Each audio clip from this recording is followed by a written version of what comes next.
پاک اورنگی ٹاؤن پہلی صف میں موجود ہے, قرآن الماری میں موجود ہے, پھر بھی موبائل پر قرآن پڑھ رہے ہیں, کیا یہ ٹھیک ہے؟ جائز ہے, موبائل پہ بھی پڑھ سکتے ہیں, زبانی جب پڑھ سکتے ہیں, قرآن سامنے رکھا ہوا ہے لیکن آپ زبانی پڑھ رہے ہو تو موبائل پہ کیوں نہیں پڑھ سکتے؟ لیکن ثواب زیادہ مصحف میں پڑھیں, اس کی الگ برکت ہوتی ہے. جتنا پروٹوکول دیں گے قرآن کو اس کی اتنی برکتیں زیادہ ہوں گی. لیٹ کے تلاوت بھی جائز ہے نا, لیکن بیٹھ کے کریں گے تو زیادہ ثواب ملے گا. بغیر وضو کے بھی جائز ہے, وضو کر کے کریں گے تو اور زیادہ عزت دے رہے ہیں. تو بغیر مصحف کے زبانی بھی پڑھ سکتے ہیں, لیکن قرآن سامنے رکھیں گے تو اور زیادہ اس کی اہمیت ہوگی اور آپ کے دل میں بھی اس کی عزت بیٹھے گی. دیکھو دین میں نا اپنے مزاج کو مت داخل کیا کرو.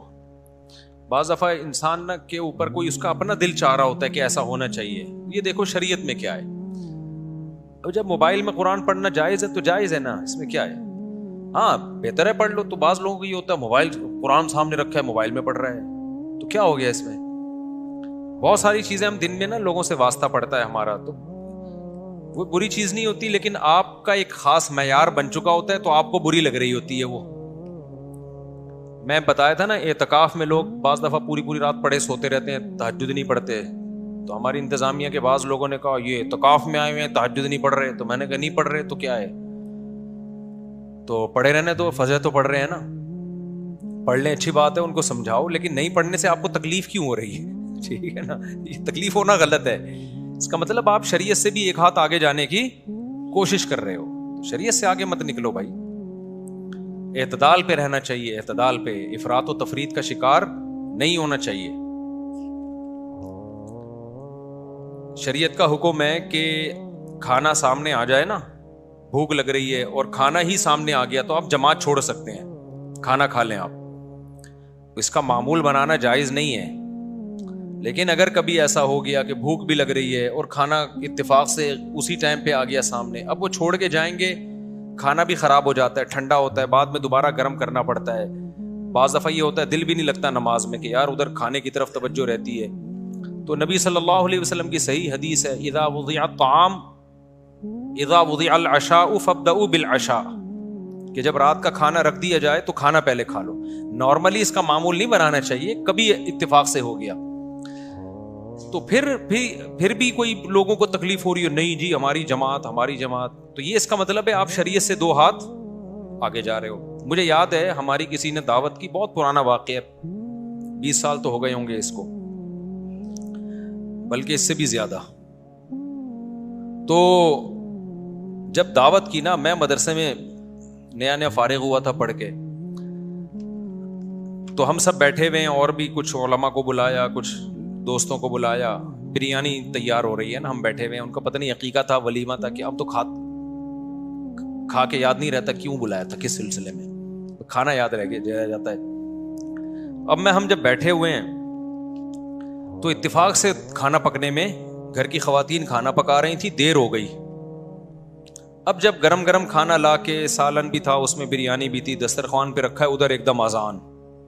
اب مجھے پتا ہے کہ یار ایسے موقع پہ آپ کھانا چھوڑ کے چلے جاؤ نا, گھر کی خواتین کو بہت تکلیف ہوتی ہے, کیونکہ مسجد بھی تھوڑا سا دور تھی, کم از کم 10 منٹ تو لگتے پہنچنے میں, پھر وہاں فرض پڑھتے, پھر 2 سنت موقدہ پڑھ کے واپس آتے, 10 منٹ اور, تو کم از کم آدھا گھنٹہ تو گیا.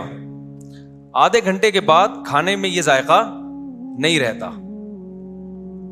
اور جن کو بھوک لگ رہی ہوتی ہے وہ بھی انتظار میں بیٹھے میں, ان کو بھی تکلیف ہوتی ہے, تو گھر کی خواتین کی بھی محنت ضائع ہوتی ہے. اب وہ بیچاریوں سے دیر ہو گئی نا, ان کا جان کی نیت تو نہیں تھی.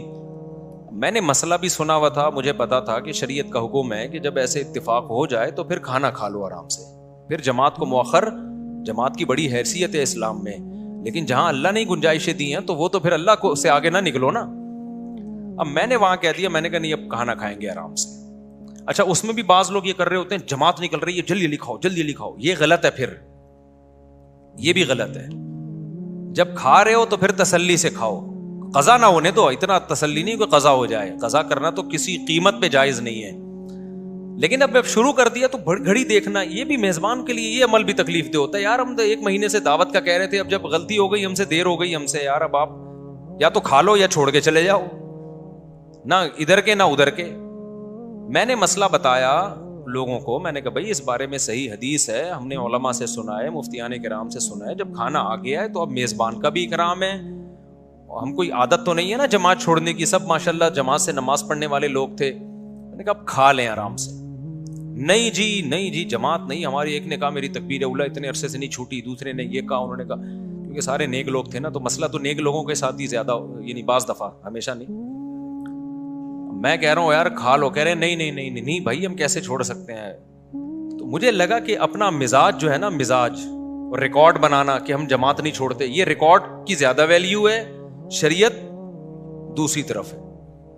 تو یہ غلط ہے. سمجھتے ہو کہ نہیں سمجھتے ہو؟ ایسے موقع پہ بھائی میزبان کا دل رکھنا زیادہ بہتر ہے. لیکن کبھی کبھار ہی ہو, ایسے پوستی بن کے روزانہ کھانا ہی اس ٹائم پہ پکوا رہے ہو تو غلط ہے. عبداللہ بن عمر رضی اللہ تعالیٰ عنہ بہت نیک بزرگ صحابی تھے. ان کے بارے میں ہوتا ہے کہ ادھر اقامت ہو رہی ہوتی تھی اور بعض دفعہ گھر میں کھانا پکنے میں دیر ہو گئی اور کھانا سامنے لا کے رکھا, تو بھوک بھی سخت لگی ہوتی تھی, تو اقامت ہو رہی ہوتی تھی اور آپ کھانا کھا رہے ہوتے تھے. لیکن اس کا معمول نہ بنائیں. اور اگر ایسی پرابلم نہیں ہے, بہت زیادہ بھوک نہیں ہے اور کھانے کا خراب ہونے کا بھی خطرہ نہیں ہے, تو پھر نماز ہی پہلے پڑھیں آ کے. صحابہ میں تو کھاتے بھی 2 ٹائم تھے نا, شدید بھوک لگ رہی ہوتی تھی. تو خلاصہ یہی ہے کہ شریعت سے آگے نکلنے کی کوشش نہ کریں. جہاں اللہ میاں نے جو کہہ دیا اس کو اسی طرح کر لیا.